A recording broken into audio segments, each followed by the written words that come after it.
Have you ever sat and stared up at the stars and wondered, where did we come from? Let's take a journey like no other, not to a place, but to a time.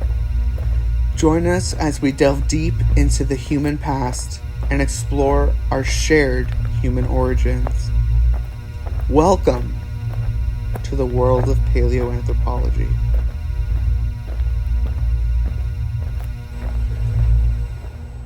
Hello, everyone, fans and family of the world of paleoanthropology. Today is another episode of the fantastic series, The Story of Us, where I interview and talk to amazing researchers, paleoanthropologists, and scientists from the field. And we learn who they are, what they are, and what they're doing. So today we have a very special guest, someone I actually got to meet in person, which is rare for my guests. So I will hand it over to him to introduce himself. Hello, everyone. My name is Pascal Gagneux. I'm a Swiss-American biologist, evolutionary biologist, living in San Diego, California for the last 30 years. I'm a climatic migrant for two different climates. One is the sunshine, and the other one is the scientific climate that I much prefer over here on the West Coast of the US. I'm interested in human origins. I'm trained as an evolutionary biologist and a field primatologist. But I became increasingly interested in certain molecular aspects of what might put humans aside, make humans different, and potentially explain why we are such a strange species. Now, over 8 billion of us living all over the planet and directly responsible for causing the extinction of all our fellow non-human primates and many, many more species. So I came to San Diego, to University of California, San Diego, over 30 years ago as a visiting graduate student. And the goal there was to do some population genetics of West African chimpanzees using PCR reactions to get DNA out of chimpanzee hair. And I never left since then. And one of the things that has happened, I'm now a professor of pathology and anthropology here at UC San Diego.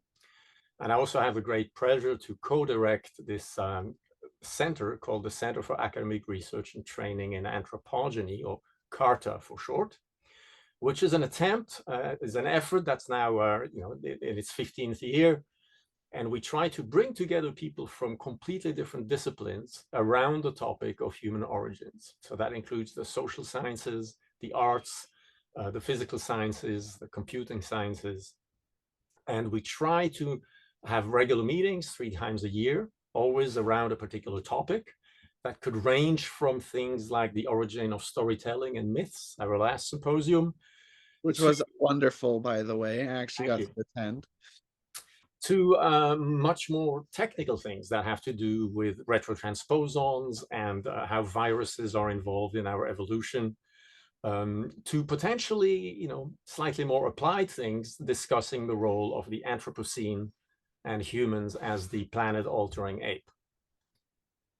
Absolutely. And there is just so much that we could unpack in what you just said. And I mean, we could do multiple episodes probably on what CARTA is and what CARTA does.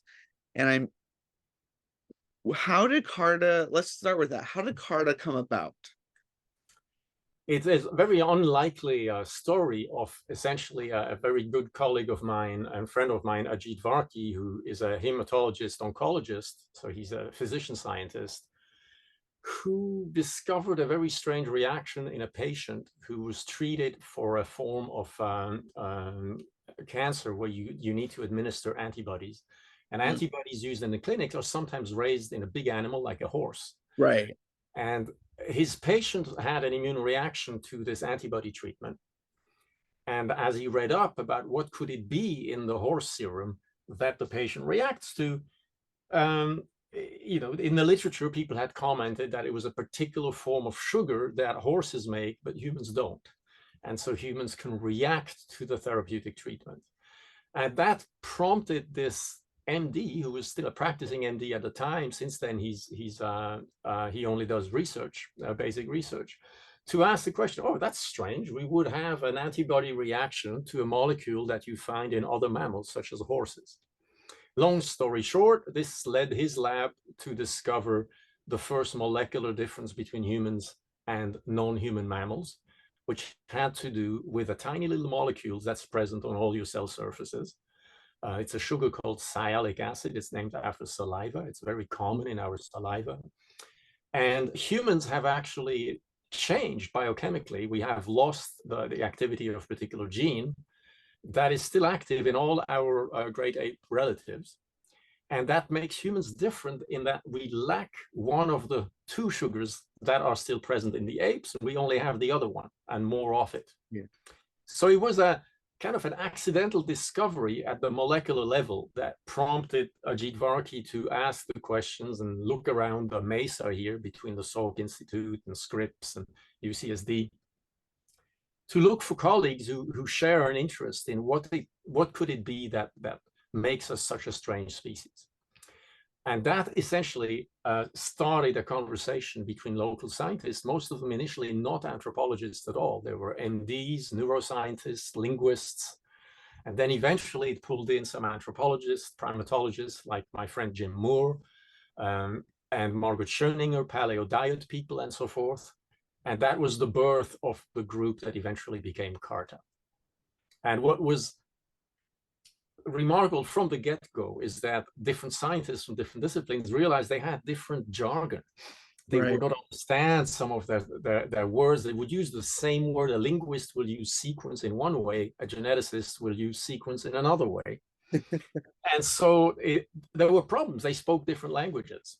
And so over the years, one of the things that has become kind of my pet project is to find graduate students that are here at UCSD in 8 different programs, ranging from social sciences to biology, and give them the opportunity to meet other graduate students that share an interest in human origins and explain to other people in other fields what they do and why they think what they do might be relevant before they have a PhD. Now, people joke, once you are piled high and deep and you have a PhD, you just gargle acronyms and you use the jargon.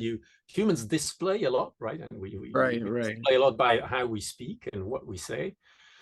And the goal is, just like little children are better at learning other languages, is what about nascent scientists actually dabbing in, finding out about what other fields are doing. So we have discussions where a visual artist tries to explain what a symbol means to her, to a neuroscientist who probably believes he knows what a symbol is. But the two fields will see it very, very differently. Meanwhile, you have a psychologist that is struggling with what is a GWAS study or a SNP, or all the lingo from genomics. What is structural variation in your genome? And then you have a biologist who can explain that to them. And they find out that actually there's a lot of value in listening to people who ask the same questions, but with completely different tools, different experiments, maybe no experiments, just observation, and so forth.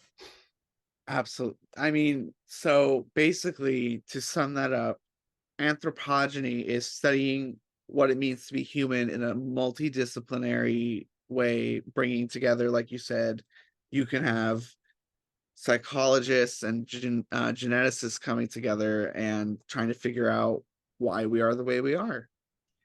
Yes, and maybe, more modest than so, not what it means to be human, right? That's a very big philosophical question. Right. But more practically, how did we become human? And that explains the choice of the word anthropogeny. Usually we should always, if people use Greek words, you should be careful, right? They might be displaying. Most in academia, it's, you use a Greek word and you sound more interesting, and half the people you talk to don't understand what you say. So the choice of anthropogeny was to contrast it with anthropology, which of course many anthropologists, that's what they study, human origins, paleoanthropologists. But anthropogeny refers specifically to what was the process of us becoming the species we are. And so it kind of excludes the last 10,000 years, because it's not writing which makes us human. Most humans who have lived never wrote anything, never did math, but probably most humans who ever lived lit a fire and used a fire. So anthropogeny is the idea why we use this term, is that it refers to becoming humans. It really means human origins. And we kind of, using this word is a liability because it's a mouthful and it's not a word used in regular English. So, human origins might be much better. But here we are. We now are stuck with anthropogeny. It's in the name of our center and so forth. Well, I think it definitely does reflect the different approach that the center wants to take on answering the questions that you're seeking. And that was the idea. And yeah, it adds a dimension which, as yes, an adjective, anthropogenic, yes, actually refers to what we cause. It's something, anthropogenic climate change is something we as anthropos, as humans, are causing. right, And that has become a big focus of what we want to highlight. And maybe we can discuss, there is very strong views among people who are nature lovers and evolutionary biologists that are studying, pick your species, a species other than humans. Some right. of them, they strike me, they're sick and tired of, come on, not another exercise again, trying to explain how humans are better than anything else. Humans are just another ape, enough already. We don't need to explain anything. I tend to disagree with that. I think there is a lot to explain about our species, but I sympathize. And so I find myself turning it around and saying, I want to understand how we became such a messed up ape. Yes, we're still an ape, but we are more messed up than all the other apes in terms of they're not causing our extinction while we are directly causing theirs. Right? I like to think, Homo sapien, for those who may not know, means wise, the wise one. And for a species that is literally destroying its own environment to the point where we almost don't have enough resources for the 8 billion people, how are we wise? I mean, of course, we are nature ourselves, so that's kind of where the hubris comes in. You're totally right. And it comes in everywhere. Primates, right? Why do we name primates primates? Because we belong to primates, and so they have to be first. It's Right, kind of the USA, America first approach, right? right, So right, absolutely. it's something that humans, in fact, share. If you go around the world, you tell me how many clubs and groups of people have you met that all agree that they are a little bit less good than all their neighbors. Usually you belong to a club because you somehow want to find meaning and value. And that unfortunately includes the fact that it makes it then easy to look down on people who happen to not belong to your club. Right, absolutely. And humans, we excel at that, right? We're incredible at why it is. Every country I have traveled to, I have met people that explain to me that really all the important things have been invented there, whether it's my hometown of Switzerland, the US, China, India, Japan, pick your place, right? Right. I mean, it's definitely part of the human condition, to say the least. And yes, and it's, I would, I often ask myself, could you do without? It's kind of like having an ego, right? You Right. need a sense, you need some amount of pride and conviction that you are worth it. Otherwise, you struggle with the opposite. And sometimes the more you struggle with the opposite, the more you're loud about how much worth you are and how you're better than everybody else. But there's no escape. It's just like an ego. Without an ego, you cannot live. And that means you have an ego, which usually is too big. Yeah, and anthropology and maybe anthropogeny as well is definitely guilty of having some large egos in it, unfortunately. Oh, it's huge because it's so close. Right? What you're trying to understand is your own history, your own Right. origin. And I have yet to meet someone who is not interested in this question. I have, Yes. I mean, you bring up the fact, hey, I'm interested in human origins. Right. Absolutely. Everybody is interested in this, but Absolutely. it's so close to us that the step is too small to then find a way to find out why the group you happen to belong to is either a little bit more advanced, a little bit better, Right. came out better baked than everybody else, and so forth. And that's the danger. And then why what you do is more important than what other people do. So if you work on bones and stones, the molecular people are kind of annoying, especially if they act like molecular supremacists that say, oh yeah, your fossil record is interesting, but here is the DNA. Right. And so every field is like that, right? It's the same parochialism where the group, your activity, the group you belong to needs to be valued because we all need this for our self-esteem. And then what do? We overvalue it. Right? Yes. That's a very poignant point. It's And I very don't mean to be, I don't want to be too negative about that. I right. think if you accept the fact that that is our tendencies, then maybe you can be a little bit forgiving as well when somebody from another field annoys you because yet again they play themselves up. Then the reality check should be, well, when's the last time I was exaggerating my contribution or how important I am? So if you're lucky, you have good friends around you that keep you in check. Right? And that's one of the values of having graduate students who are in 8 different graduate programs talk about how to approach human origins, is that they're very good at realizing, wow, they all do something different. Whether you work on labs in the mice or on psychological field research or on ethnography or on non-human animal field research, very different methods, very different ways of asking questions and trying to find answers. Yes, yes. And that's, the more, like you said, if we can open up and realize that that's part of what we do, we can accept it, forgive, and maybe even work to become more positive about what's going on.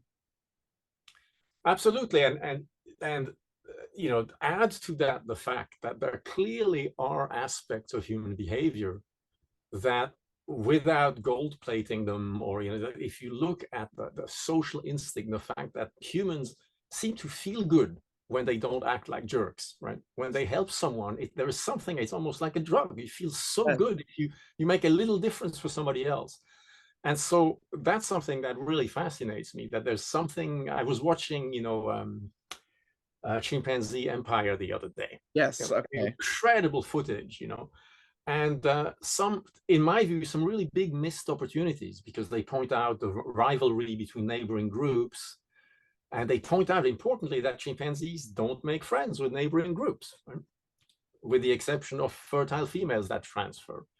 They miss the opportunity to point out that humans can be remarkably good at making friends with neighboring groups. We also fight and we have wars, but we can build these bigger social units. And that's because we have things like language and personal names, and we can build social relationships across the immediate community that you find in the great apes.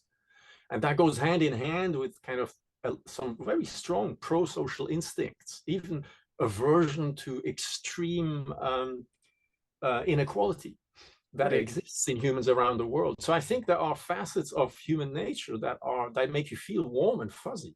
That there is empathy, there is altruism. It goes often hand in hand with nastiness and brutality against the ones that are not in your group. But we seem to be able to care for others and about others.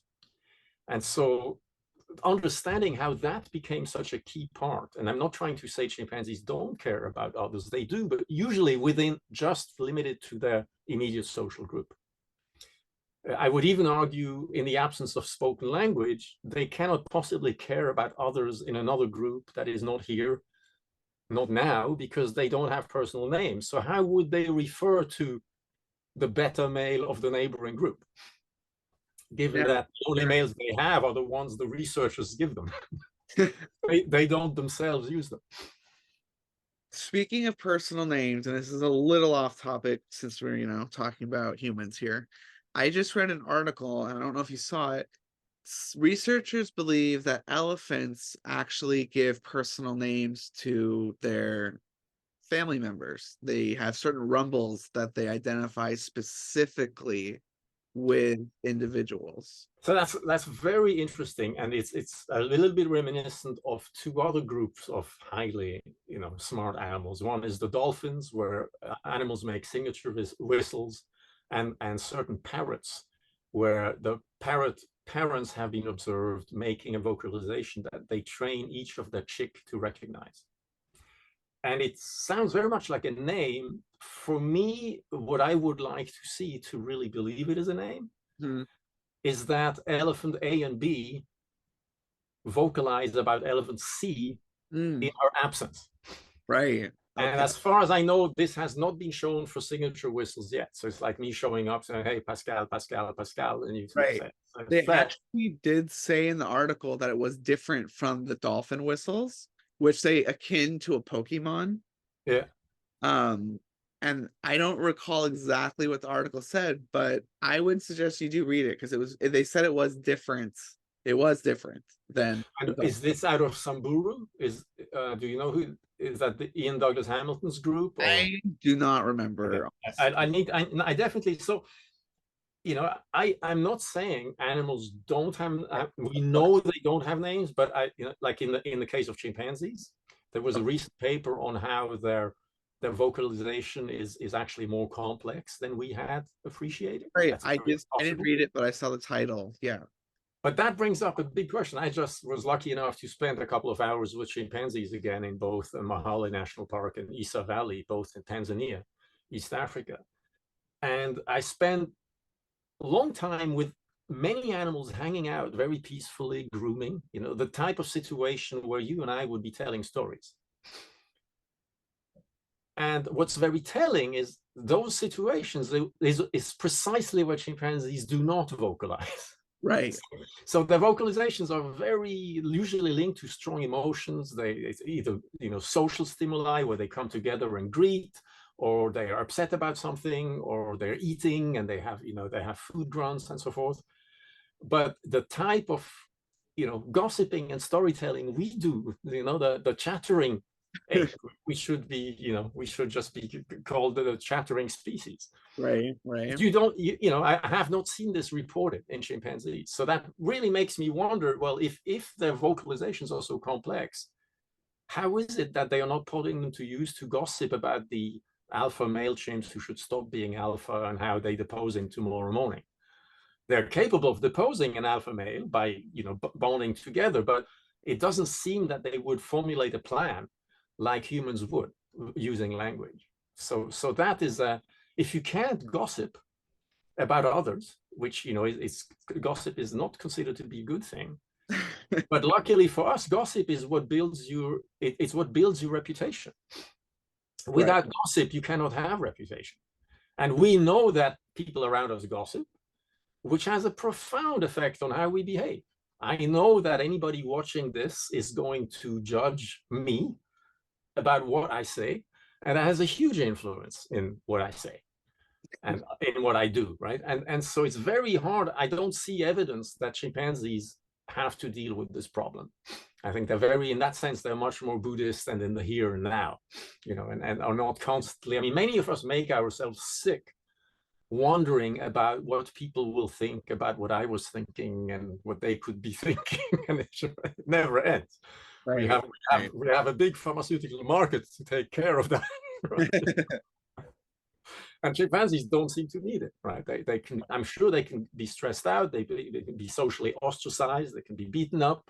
So they have problems of their own. But reputation management is not really one, right? It's hard to assassinate somebody via reputation, to assassinate their character, if you can't gossip about them. Right. Absolutely. So turning the tables a little bit, I want to talk a little more about you.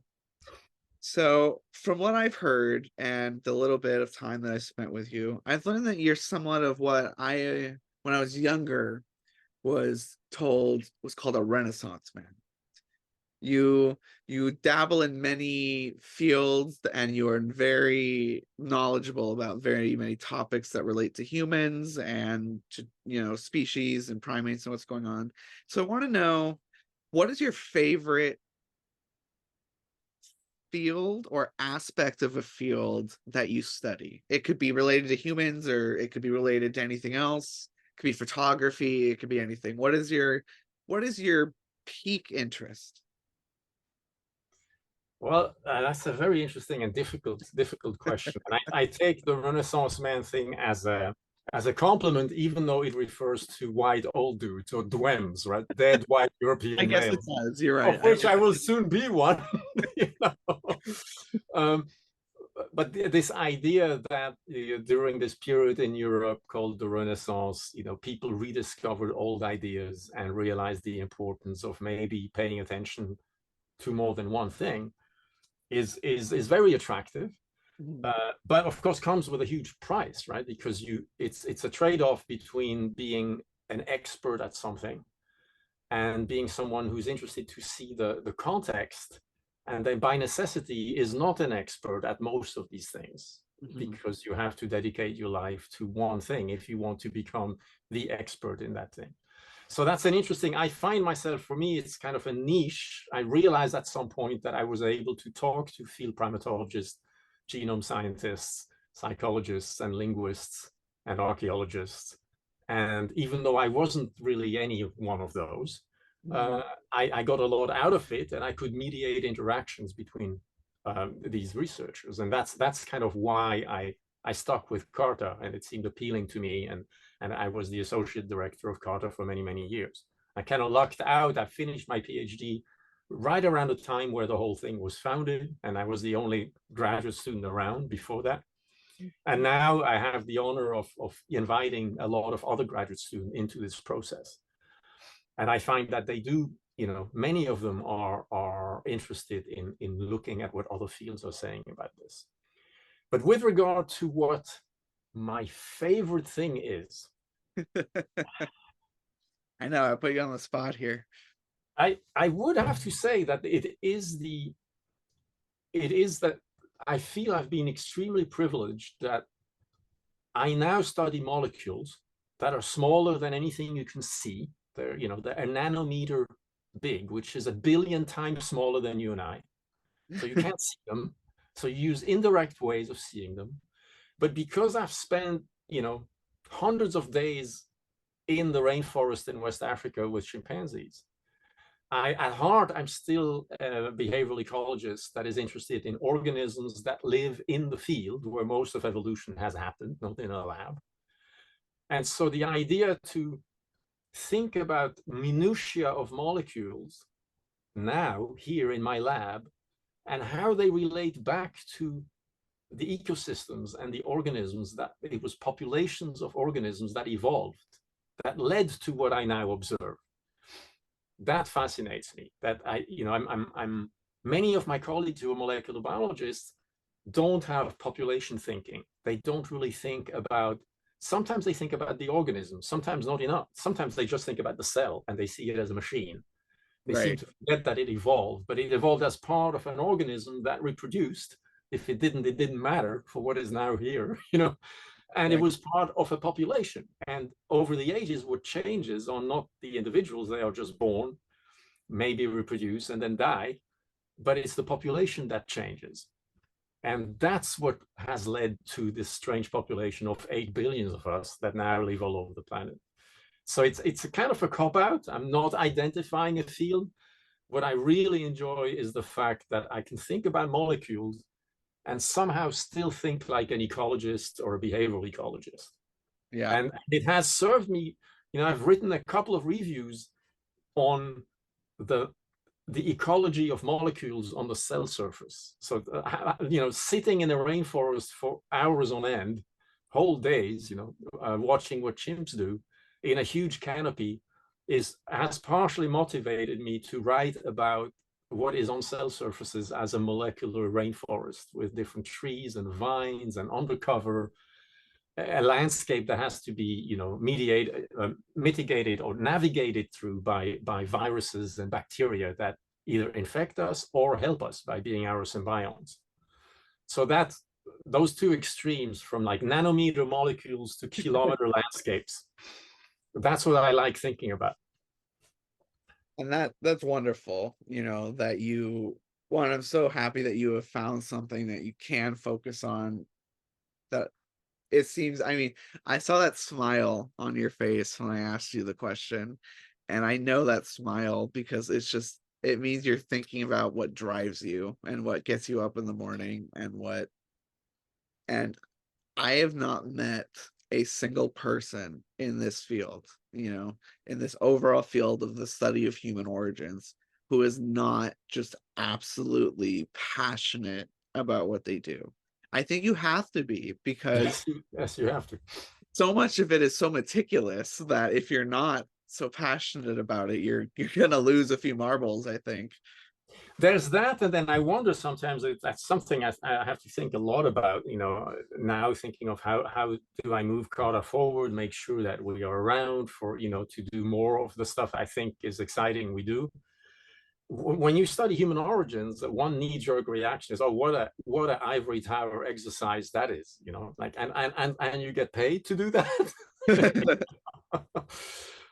And then, the next day I go to a faculty meeting in my pathology department, or I talk to an MD here, and they say, "Oh, the life expectancy until recently was 35 years, which means everybody was dead by the age of 35, which of course is not what it means. It means that half of the babies died before they reached the age of 1. Then you get to, there were plenty of people around who were 70.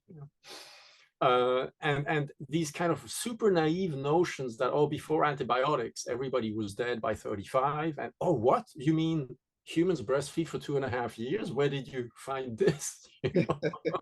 So there's all these examples where having a slightly more realistic view of what human nature is, or the human condition, which mostly was before we invented agriculture and all the rest. Not to mention that agriculture is very important, so is all the rest, but it's not what made us the species we are. Because I can go to Tanzania and sit down with a Hadza hunter-gatherer who never did agriculture, and his ancestors have lived there for the last 130,000 years. And I immediately feel the shared humanity, the shared sense of humor, the shared awe when we see something amazing. And so clearly, what it means to be human is much older than these epiphenomena of, I call that the Holocene trap, where all the data are. That's what all the books are, all the artifacts are. You don't find all the cool strings and baby slings and baskets and sandals that our ancestors made 150,000 years ago. You Right? only find the rocks. Yeah, if I have to say, the Holocene to me is the least interesting out of all of human history. So much happens, obviously, with that creates our culture and who we are today, but just from a perspective of how we became who we are. I would tend to agree with you, Seth. And it's, as you mentioned that, obviously, the Holocene is what people like Karl Marx, thought was the human condition. Right, right. And it's dangerous to think that, because I think that there's much more to the human condition than labor, right? Yes, Does a absolutely. hunter-gatherer labor? Is there surplus? No, usually not. Neither labor nor surplus. So what does that mean? Yes. Uh, So, what got you into studying this to begin with? What when you were, first going to college or university, yeah. what got you started? What got you interested in any of this? So I studied biology and population biology and evolutionary biology at Basel University in Switzerland.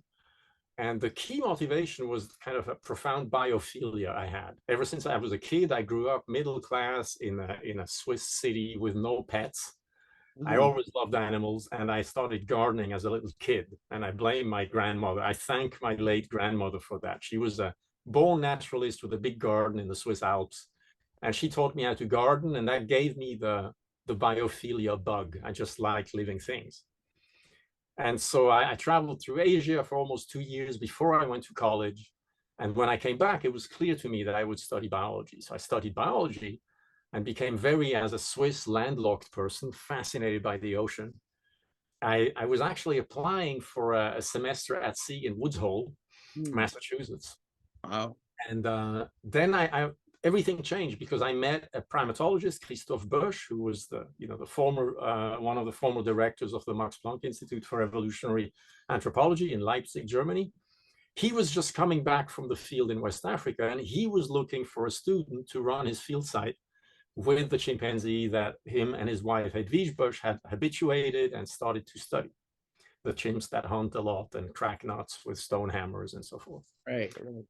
And that was my into primatology. It's like, what, you need somebody who speaks French, which is my mother language, and is willing to spend a year as an undergrad in the bush in Africa, living with wild chimpanzees. Hell yes. All right. And so, I did a master's on behavior, and then I decided to do a PhD on genetics, collecting chimpanzee hair. And that brought me to San Diego, where I worked on population genetics of chimpanzees. There was around the time when people realized that HIV was a virus that we actually obtained, jumped from chimpanzees to humans, and it wasn't killing chimpanzees the way it was killing humans. Right. So I got really interested in the differences between diseases. How is it that humans and their closest living relatives have such different susceptibilities to the same diseases? And I met Ajit Varki then, who convinced me that, hey, if you're trying to understand why the same disease does two different things in a chimp and a human, why wouldn't you study the first molecule most viruses and bacteria touch when they infect the human? And Right. those are the sugar coats on the surfaces of all your cells and in your saliva and your secretions that include these sialic acid sugars. So that was kind of my journey from wild chimpanzees in the bush to molecules on cell surfaces. And that's a very interesting journey. And there's so many people who I've talked to where there is that like magical moment, I want to say, where something happens and it just changes their course. Like, for instance, when I'm blanking on his name, but the gentleman from the Max Planck Institute you just mentioned, when he came back, Christoph Boesch.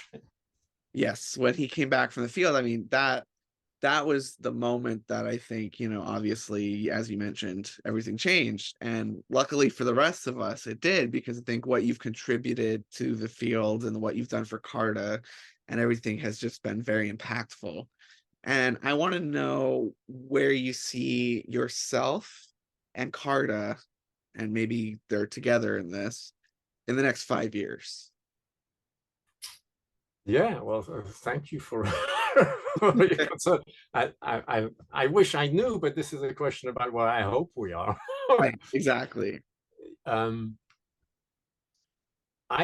would hope to be able to continue these regular meetings where people that really don't talk to each other regularly. So that's the researchers themselves, kind of experts in the field of human origins that haven't had a chance to talk together, come together to tackle a topic. Like, we'll have a future symposium on modification of the human body. There's very few other animals that willingly modify their body permanently. Think of tattoos, piercings, scarifications, all head shaping, I mean, all the things we do, all the way to cosmetic surgery.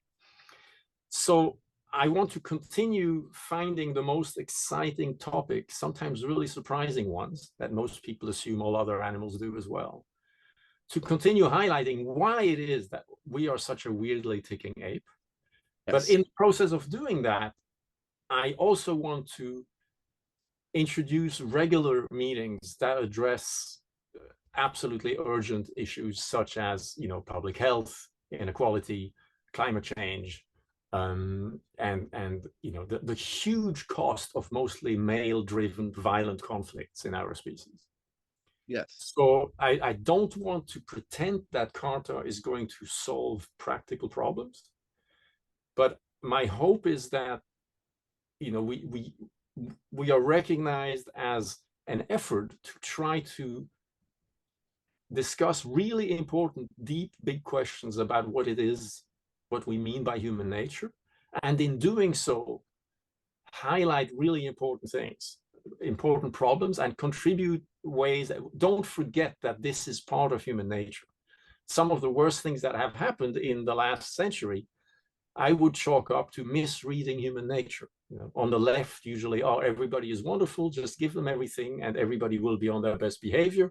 And on the right, no, everybody sucks. We need to incarcerate half the population and we are rich because we are genetically superior. And both these attitudes have miserably failed and continue to miserably fail. So in 5 years, I would love to have a group that has a much more even representation of gender, for example, and continue to invite more people from all around the world. I'm happy to say that even in our advisory group, we have, Johannes Haile Selassie from the Institute of Human Origins in ASU. We have members from Senegal and Chad and Ethiopia, but it's still it's a minority. So I would hope that CARTA attracts people from more different geographic places and other disciplines as well. So we're still, very a minority of people who engage with CARTA are interested in social sciences, for example. Right. We have a few historians, and philosophers, Dan Dennett, who was recently written up by the New York Times. But I would hope to find more people in the social sciences and the humanities that see the value of thinking about how humans became the way they are now and before the Holocene. Yes, absolutely. So, and if I may, sorry, may I follow up with some? Of course, this is all free. The symposia we have are already a registered course for graduate students at UCSD.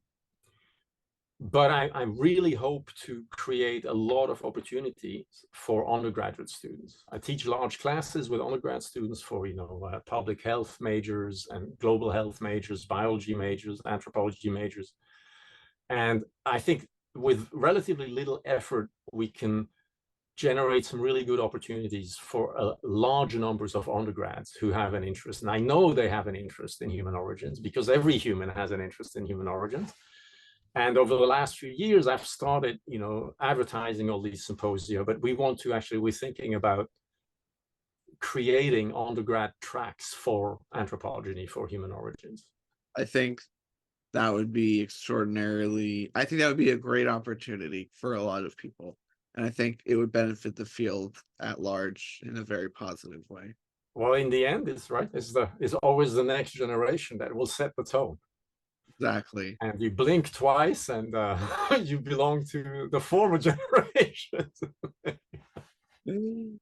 Yeah, I'm practically a year away from 30, so I'm at that point where I'm like, oh, wait a minute, something happened.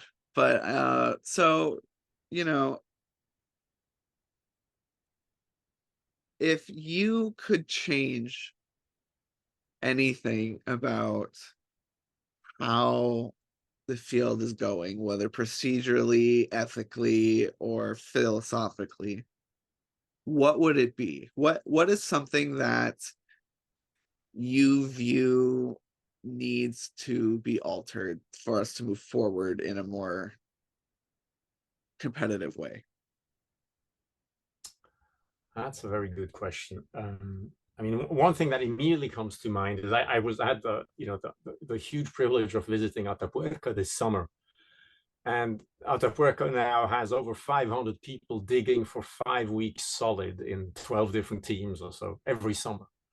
Yeah. It's absolutely unbelievable the amount of stuff that they're finding. And how it relates to immediate human origins is another question. Probably most of what they find there are ancestors of our close relatives, the Neanderthals. But they are so close to the common ancestors that it's completely worth it for many reasons. And even if it were just Neanderthals, it would be totally worth it. Right? So if we could come up with a way of generating that amount of support for something like Ethiopia or Kenya, South Africa, without some of the hype about, bones in space. I think that would be fantastic. I mean, to think, I remember standing in a worker and mentioning to some of my students, can you just imagine an effort like that in the Afar region of Ethiopia? But for that, there couldn't be a civil war. Just imagine the amount, or maybe Chad even, right? I mean, Chad is a different story because you don't have the rift, and what fossils have been found there were just surface finds, so much harder to interpret than these beautiful volcanic layer cakes you have anywhere in the Rift Valley.